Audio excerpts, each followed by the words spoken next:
Broadcasting from the business capital of the world, this is the Podcast Business News Network. Hey, we are closing in on the holidays, another few weeks away. It's a happy, joyous time for the most part until you mix in the part about the stress and anxiety that can come along with that, especially when you're worrying about gifts and parties and fitting everybody in and making your family happy.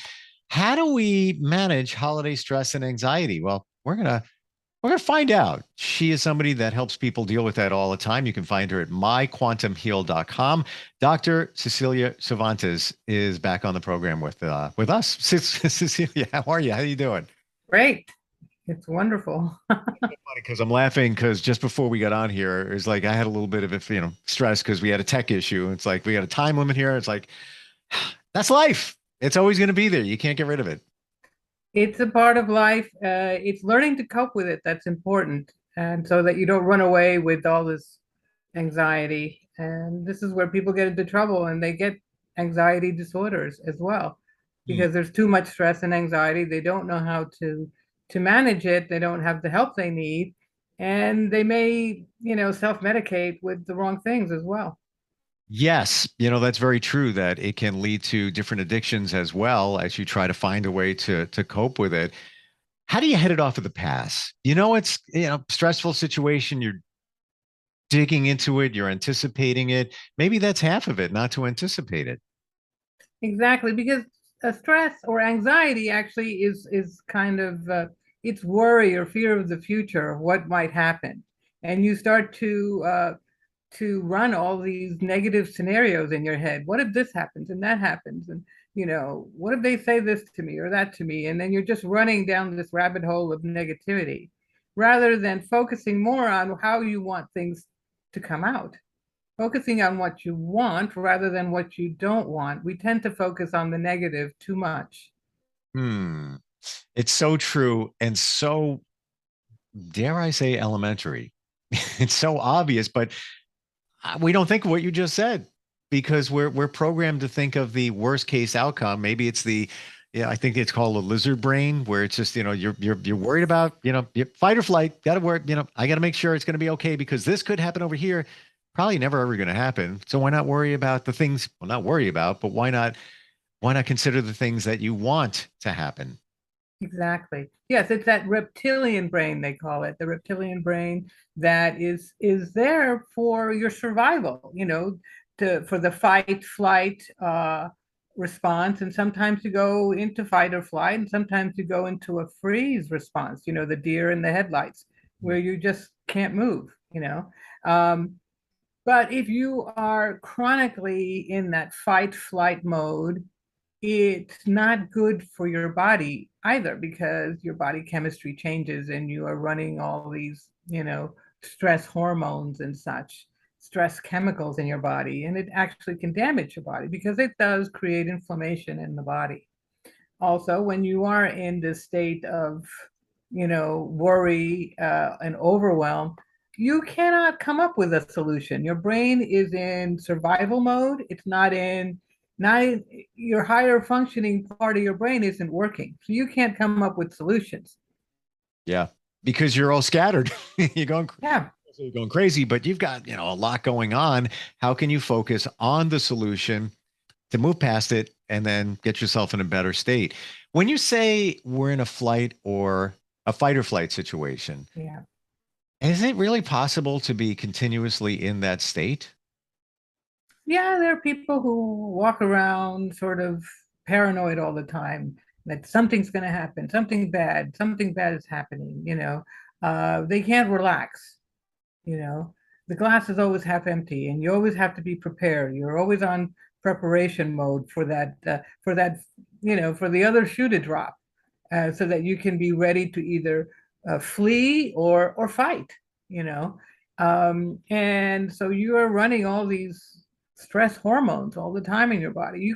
You've probably seen people who look like they're constantly in stress. They can't, you know, they're frantic all the time. And maybe they've had too much coffee, you see someone who's had too much coffee and they're zipping around and running around, in New York, you know how it goes. New Yorkers are always running, running, running. Of course, not all of them, um, Pretty much. but you understand how, you can feel when someone is very frantic. You feel the energy in them, and they're not relaxed. They're not chilled out. Just kind of taking things in so that you can think things over and come up with solutions to your problems. Because you can now use your higher functioning part of your brain instead of using your brain stem, your lizard brain that is there for, as you said, the lizard brain. The reptilian brain is there for, surviving an attack, surviving something bad that's happening. Bracing. Um, You're bracing for something to happen. Racing, yes, yeah. So let's say we have a stressful situation coming up. Maybe it's a holiday dinner, Yeah. something, and you're anticipating it. What's the best way to deal with that? Well, you can always prepare for it. Imagine yourself, what's going to happen. I go to this dinner or whatever, and there are people there that maybe I don't like. Just how can you avert that? Think of ways that you can make it less stressful for you. Um, don't talk about certain subjects, whatever. Don't drink too much. People can drink, overdrink when they're kind of anxious. It's a little self-medication. And then things can get out of control. Plus, it's not healthy for you to do all that drinking. And during this holiday season, there are a lot of parties, there's a lot of drinking, there's a lot of excess. Of course, moderation is always the key. Don't overdo things. Don't overeat too much food. Whatever. All that stuff is important. What is the effects of alcohol? Because invariably it's part of a holiday celebration. Let's say I'm going to have a couple of drinks. I'm going to, numb it out a little bit. I got to deal with Uncle Vinny. So, uh, Mm. we often say that's not the best thing to be doing because it's an antidepressant. So, in some regards, it takes you here to here, and that may be a good thing for the stress. But what about on the other side of that? What are your thoughts about that? Um, well, alcohol will disinhibit you. And so you may say or act ways you don't want to act. Some people have, they're not very good drinkers, and they get into fights and they get angry. So it's not healthy for them. And it's not healthy for your brain for chronic drinking, of course. It's toxic to the brain, at that point when you're drinking a lot. And it's not good for your liver. So there are a variety of things that, of course, you don't want to overdrink. Uh, Not even binge drink for a short time. That's not healthy for you. Um, so that did I answer your question? Yeah, yeah, but now you're leading me into another area. Yeah. They call it self-medication. If you can have a couple of drinks and try to deal with the situation. Yeah. Long term, Cecilia, how do you make the determination to prescribe a med for somebody for anxiety? When do you know you're at that point where it's like, all right, yeah, I need something. Well, I don't always go right to medication. If we can adjust things, adjust behaviors, like the drinking, um, and and then look at what are the triggers to your anxiety, what's triggering you, and is this a chronic situation? If you're someone who has anxiety, chronic anxiety disorder, maybe at that point we can think about medicating. But doing some other behavioral things like cognitive behavioral therapy, I might add some herbs and adjust your diet, because your how you eat and the nutrients you get can affect your psychology, your emotionality. Of course, chronic anxiety puts more inflammation in your body. So having you do an anti-inflammatory diet would be very good.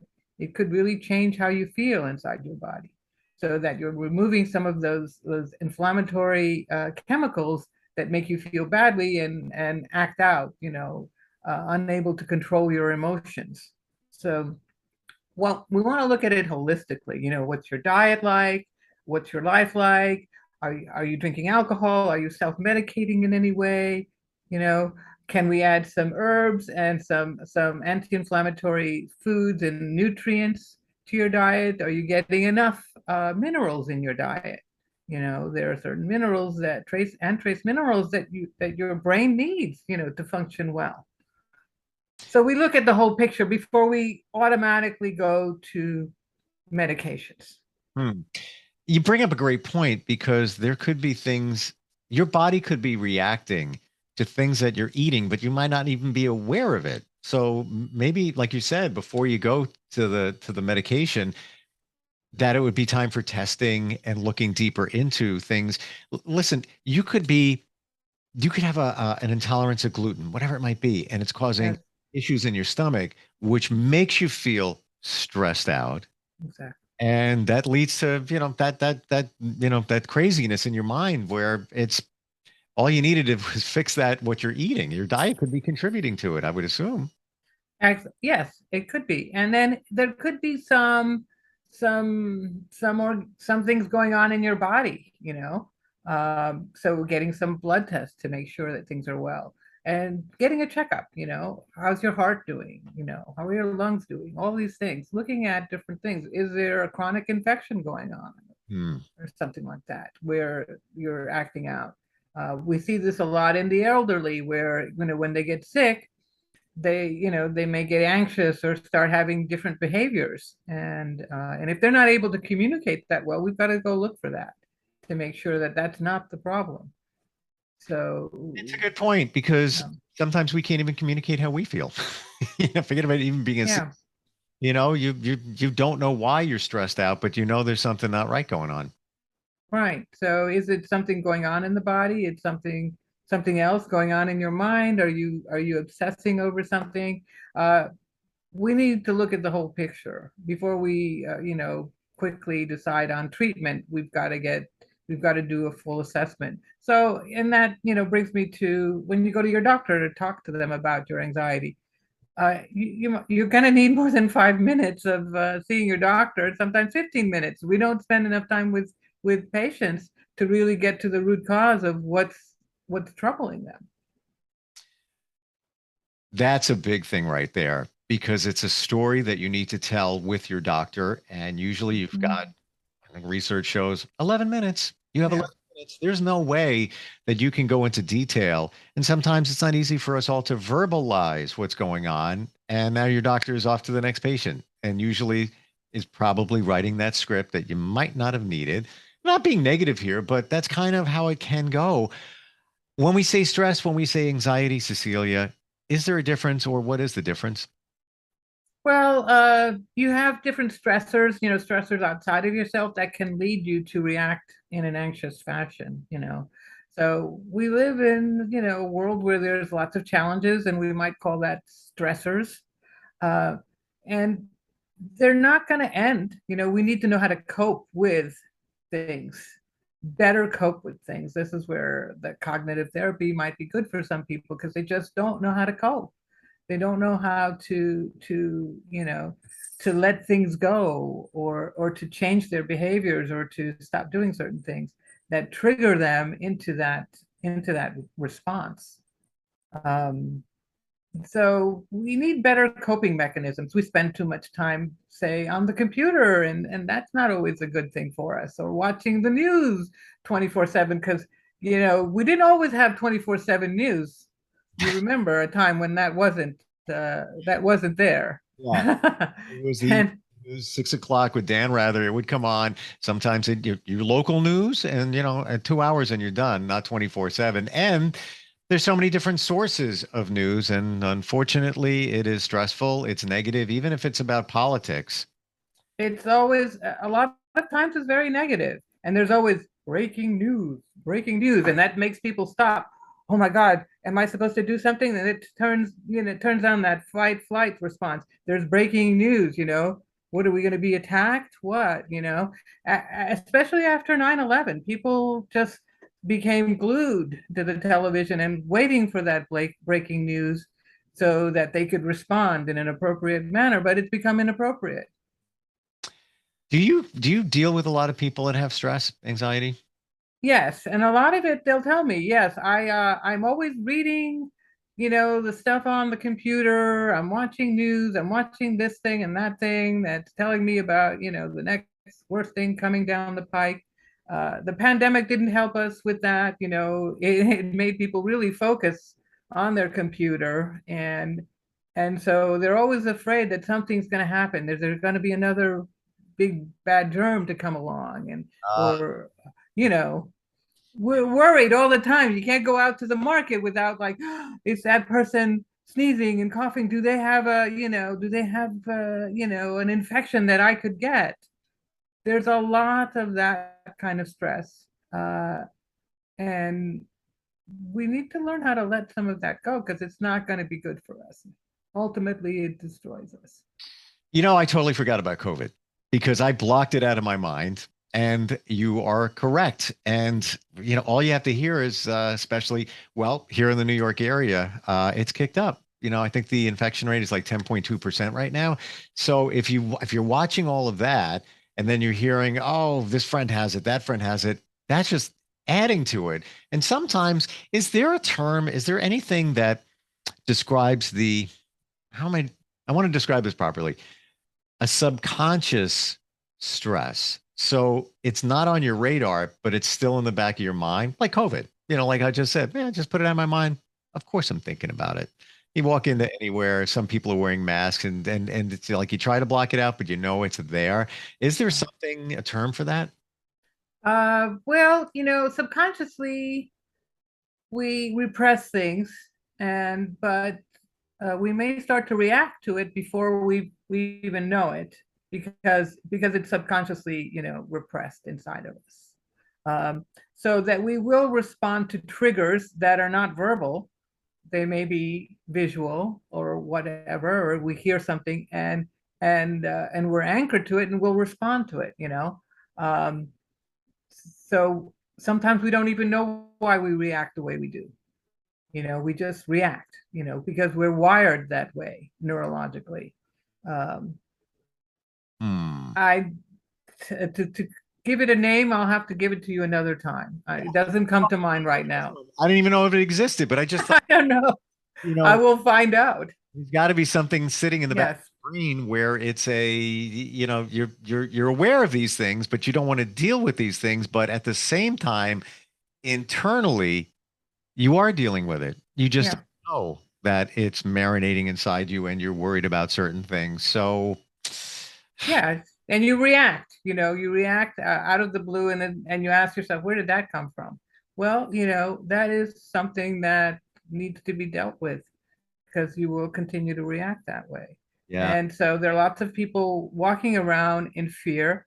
Um, my personal opinion, they've overdone the COVID pandemic thing, and they're constantly running things on television, and people are afraid. They're afraid to go out of their house. They're afraid to live. They're afraid to be human.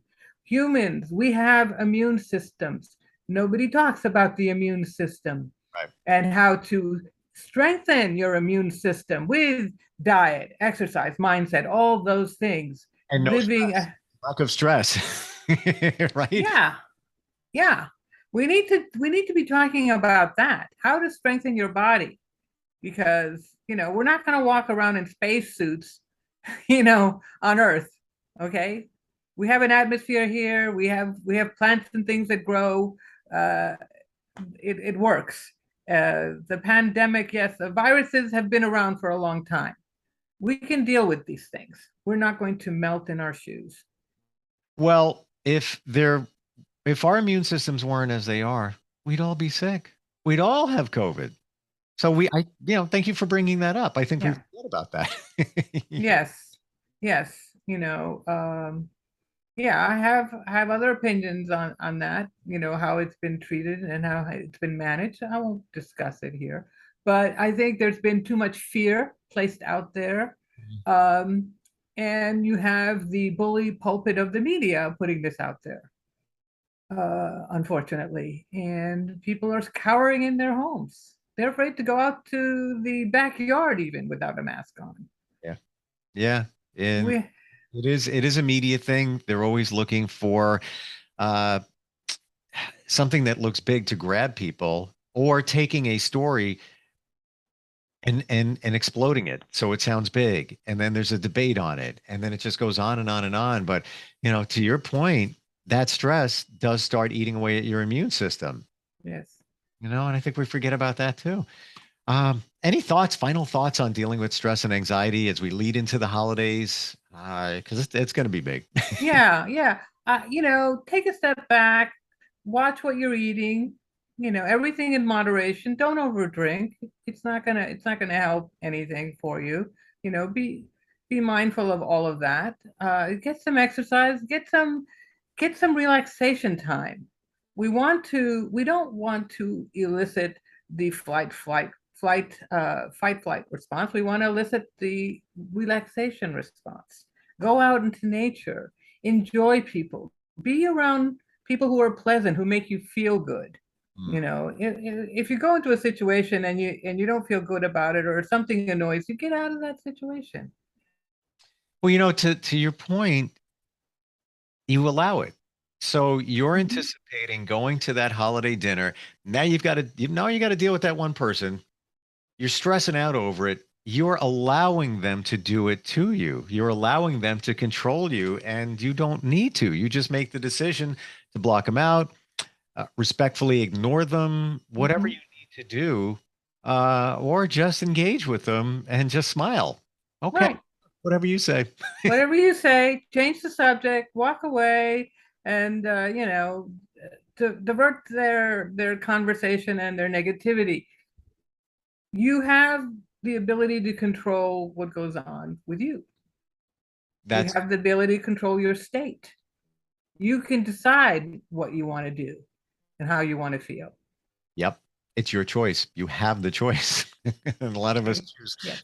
But then again, you know what? A lot of us do choose the confrontation and the pity party. Look at them. But every time I go to the party, look what they always do to me. Blah, blah, blah.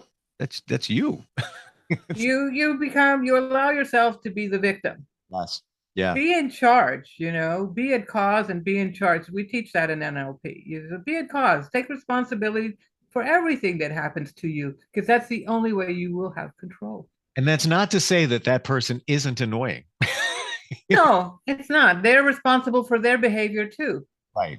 Right. But it's your reaction. And they could Mhm. be annoying five different people at that party, including yourself, but that's them. You don't have to allow them to do that. Just let it roll off. And I think once Yeah, we get into the habit of letting things roll off, life is so much better. You're driving down the street, somebody cuts you off. It's like you can react to it and be, yeah. all right, whatever. Okay, just keep going. It's done. Move past. Done. Yeah. Let it go. Let it go. Let that be your mantra. Just let it go. Yeah, like the movie Frozen. Let it go. Yeah, I mean that person in that car, you can let that continue for hours if you wanted it to, Yeah, or in 4 seconds, that's it. You'll never see them again. They yeah. didn't hurt you, thankfully. They didn't Right, harm you. They didn't take your money. They didn't hurt your family. right, Bye bye. right. Move You on. don't you don't know that person. Why are you going to carry them with you for hours and hours? Right. And Think about it. you don't know their situation. Maybe there's a valid reason why they cut you off. There was some Yeah, a traumatic experience just happened to them, got a phone call that was horrible, whatever. yes. Just move past it. It's let it roll off. Yes, you don't need to create a chain reaction. Hmm. Uh, That's when you talk about traffic, that's probably how a lot of those happen, where somebody gets mhm. mad at the other person, they react, and then another car hits them in the back, and you have a Yeah, classic chain reaction. yes. Oh, good talk. I was Yeah. into this. I'm not stressed anymore. Good. Thinking about Yeah. Yeah. Uh, my Quantum Heal is your website. If anybody is dealing with stress, potential stress, you can help them through many, many different modalities. Cecilia, you just mentioned NLP. That's another one Yes. that you help with, and these, for the most part, can be done virtually. They can be done virtually, they can be done in person, and they work incredibly fast and incredibly well. Yeah. And I'm a product of that. I used to be a very big worrier and very stressed out. Not to say that I don't deal with it now, but it came from here to here through those modalities that you talked about, including hypnotherapy. Oh, yes. Yeah. Highly recommended. MyQuantumHeal.com. Cecilia, great talking with you today. Great talking to you too. Have a wonderful, great weekend. You too. And I'm going to have one final question. Is that your dog in the background? Oh, there's one here and there's another one walking around. Oh, yes. So did you see him? Just a tiny bit. Now I see him. Yeah. Oh, he's Yeah, massively cute. that's Corvus. Too cute. Well, you know what? There's a stress release right there. Yes, therapy dog. Therapy dog. There you go. Yeah. All right, Cecilia, have a great weekend. You too. Bye-bye. Are you looking for even more of the podcasts and hosts that you love? The Podcast Business News Network is proud to announce that you now have even more ways to listen live. Check out the MyTuner Radio, online radio box, and Simple Radio apps on iOS and Android, or find us online. Search for Business News Network on mytuner-radio.com, or search Podcast Business News Network on streama.com and onlineradiobox.com/US. Take your podcast on the go and don't miss a minute of the action.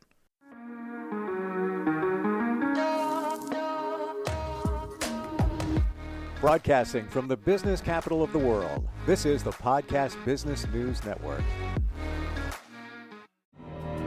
For nearly 2,000 severely injured veterans, everyday life has become filled with barriers. Day-to-day simple tasks can become pretty daunting. I have to carry my chair up 2 flights of steps or have somebody do it for me. What scares me the most is just the falling. When I'm struggling with my house, I think, to have that one great barrier just knocked down, it's crucial. Home for Our Troops is a wonderful nonprofit that builds a mortgage-free, fully adaptive, handicap-accessible house. And there's no catch. It'll be our very first home that we've ever owned. This is a game changer. This is where your life begins again. We need you to join us in completing this important mission. Please visit hfotusa.org and help build homes and rebuild lives. Because of you, everything's going to be okay.